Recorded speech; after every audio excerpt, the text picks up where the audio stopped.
మాత్రే నమః, భారత మాత్రే నమః, మాతా పితృ గురుభ్యో నమః. ఈరోజు కార్తీక పౌర్ణమి కావడం, ఖ్యాతి కళాభిషేకం బ్యానర్ మీద నక్షత్రంలో ఇది 3వ కార్యక్రమం. మొట్టమొదటిసారి నేను అమ్మాయి కార్యక్రమాన్ని చూసినప్పుడే చాలా ముచ్చట పడ్డాను. పిల్లలు రెండవసారి చూసిన కార్యక్రమాన్ని యూట్యూబ్లో పెట్టేట్టున్నామా చూసాను. చాలా అద్భుతంగా చేశారు. ఈరోజు మనం చూసాం ఆ పిల్లలు నర్తిస్తూ ఉంటే దివి నుంచి భూమికి దిగి వచ్చే దేవతలు ఏ విధంగా అయితే నర్తిస్తారో, మనం ఆలయం మీద శిల్పాలను చూస్తూ ఉంటాం కదండి. ఆలయం మీద ఉన్న శిల్పాలే కిందకి దిగి వచ్చి నాట్యం చేసినట్టుగా నాకు అనుభూతి కలిగింది. ప్రతి ఆడపిల్లని చూసినప్పుడు వారు ధరించినటువంటి ఆహార్యం, అభినయం ఇదంతా చూస్తే నిజంగా కంటే ఆడపిల్లనే కనాలి కదా అనిపించింది. ఆ ఓర్పు, ఆ నేర్పు, ఇందాక మా కమలాకర్రావు గారు చెప్పినట్టుగా ప్రపంచ కప్పుని సాధించగలిగినటువంటి గొప్ప శక్తి, ఆదిశక్తికి ప్రతీకలైనటువంటి ప్రతి తల్లిలోనూ ప్రతి బిడ్డలోనూ ఉన్నది. స్త్రీ పుట్టుకతోనే జగజ్జనని. వక్ర బుద్ధి కలిగిందో అగాధ్యంగా ప్రపంచం తలకిందలైపోతుంది. అటువంటి స్త్రీని ఎలా మలిస్తే ఆవిడ సమాజానికి ఉపయోగపడుతుందో తెలుసుకున్నటువంటి వాళ్ళు మా రాణిలాగా ఇలాంటి బిడ్డల్ని కని ప్రపంచ ప్రఖ్యాతిగాంచడానికి తగినట్టుగా ముడిసరికిని రూపుదిద్ది ఒక శిల్పంలా చెక్కితే ఆలయంలో శిల్పం ఎలా పూజింపబడుతుందో అలా పూజింపబడతారు ఈ బిడ్డలందరూ.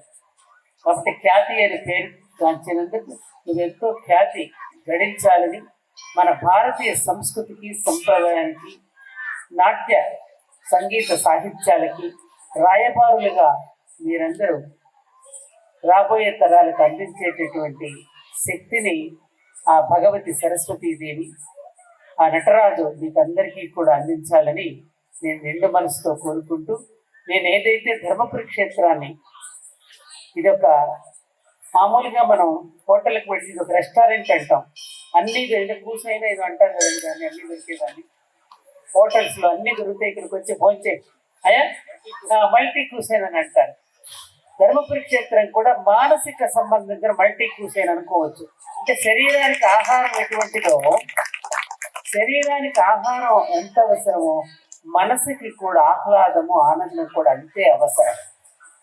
అటువంటి మానసిక ఆనందాన్ని కలిగించడం అనేటటువంటిది ధర్మపురి క్షేత్రం మొదటి నుంచి చేస్తున్నటువంటి ప్రయత్నం. ఈ ప్రయత్నంలో భాగంగానే ఈ వేదిక రామభద్ర వేదికగా నిర్మాణం చేసి ఇలా నేర్చుకుంటున్న పిల్లలందరికీ కూడా ఈ వేదికను సమర్పిస్తే దానికి కావలసిన సదుపాయాలను మేము అందిస్తూ ఉంటే ఈ బిడ్డలందరూ ఈ జాతి రత్నాలుగా రూపొంది మనదైన సంస్కృతిని దేశ విదేశాలలో పంపిస్తూ ఉంటే, ఇవాళ దేశ విదేశాలలో ఉన్నటువంటి తెల్లవాళ్ళ దగ్గర నుంచి నల్లవాళ్ళ దగ్గర నుంచి మన భారతీయ సంస్కృతిని అడాప్ట్ చేసుకుంటూ అక్కడ వేదాలు చదువుతూ, నాట్యాలు చేస్తూ, మన సంగీతాన్ని చదువుతూ చూపిస్తూ ఉంటే మనం ఎంత గర్వపడుతున్నామో చూడండి. కాబట్టి కస్తూరి మృగం దగ్గర కస్తూరి వాసన వస్తూ ఉంటే చుట్టూ గడ్డిలో వెతుక్కున్నది. అలా కాకుండా మనదైనటువంటి సంస్కృతికి పెద్దపేట వేసి తల్లిదండ్రులందరూ, మా అమ్మాయి చెప్పినట్టుగా కేవలం కెరీరే కాదమ్మా, ఆ నటరాజుకు నేను చేసే అర్చన అని ఆ పిల్ల చిన్నప్పుడే ఎలా చెప్పిందో ఆ రకమైన భక్తి బీజాలను చిన్నప్పటి నుంచి పిల్లల్లో నాటితే ఇవాళ వివాహాలు ఎంత విచ్ఛిన్నం కాకుండా ఉంటాయి. ఈ పాయింట్ ఎందుకు చెప్పానంటే, ఆ పిల్లలు చూడండి అమ్మా, ఎప్పుడు వచ్చారో వాడు మేకప్ ఎప్పుడు చేసుకున్నారో, ఎంత ఓర్పుగా కూర్చుని అక్కడ మ్యూజిక్ ఆన్ కాగానే వాడు ప్రతిదాన్ని కూడా ఎంతో జాగ్రత్తగా మనల్ని పట్టించుకోవడం లేదు, అక్కడ మంత్రాలు పట్టించుకోవడం లేదు, ఆ సంగీతానికి మాత్రమే లయమే అలా ప్రదర్శిస్తున్నారంటే ఎంత గొప్ప సాధకులు వాళ్ళు. అందుకని భృగు మహర్షి నర్తకితో పోల్చాడు యోగిని. యోగి పుంఖానుపుంఖాలుగా వస్తే అనేక విషయాల పట్టాలు వస్తూనే ఉంటాయి, కానీ వాటి మీద దృష్టి పెట్టకుండా ఒక యోగి ఏ విధంగా తపస్సు చేస్తాడో సంగీతానికి, తాళానికి, వీటికి లయంగా వాళ్ళు చేస్తూ దానికి లయమవుతూ ఫోటోలు తీస్తున్నారా, ఎంతమంది కూర్చున్నారు, ఎంతమంది చూస్తున్నారు, ఇవేవి పట్టించుకోకుండా దానికే వశమై చేస్తున్న నర్తకిని ఒక యోగిని పోల్చారు అంటే ఈ పిల్లలు భవిష్యత్తులో ఏ రకమైన కష్ట నష్టాలు వచ్చినా వాటిని ఓర్చుకోగలిగిన సాధకులుగా తయారవుతారు. ఇలాంటి నాట్యాన్ని, సంగీతాన్ని చేసుకోవడం వల్ల కోపం వచ్చిందనుకో తలిపేసి హాయిగా డాన్స్ చేసేస్తారు, కోపం వచ్చిందనుకో తలిపేసి హాయిగా పాట పాడేసుకుంటారు, ఆ డిప్రెషన్ నుంచి బయటకు వస్తారు. కాబట్టి సంగీత సాహిత్యాలకు ఉన్నటువంటి గొప్పతనం ఇది. కాబట్టి తల్లులందరికీ నేను చేతులెత్తి నమస్కరిస్తూ పిల్లల్ని అటువంటి కెవ్వు కేక లాంటి పాటలు కాకుండా, ఊ అంటావా లాంటి పాటలు కాకుండా ఇలాంటి సంగీత సాహిత్యాలు కనుక పరిచయం చేసి బిడ్డలని గురించి మీరు విచారించకుండా గుండెల మీద హాయిగా చెయ్యి వేసుకుని నిద్రపోయే స్థితిలో తల్లిదండ్రులు ఉంటారు, లేకపోతే ఓల్డ్ ఏజ్ హోముల్లో ఉంటారు. మీ ఇష్టం. ఇలా తయారు చేయండి అమ్మా. మా ఖ్యాతిని చూస్తే చాలా ముచ్చటేస్తోంది.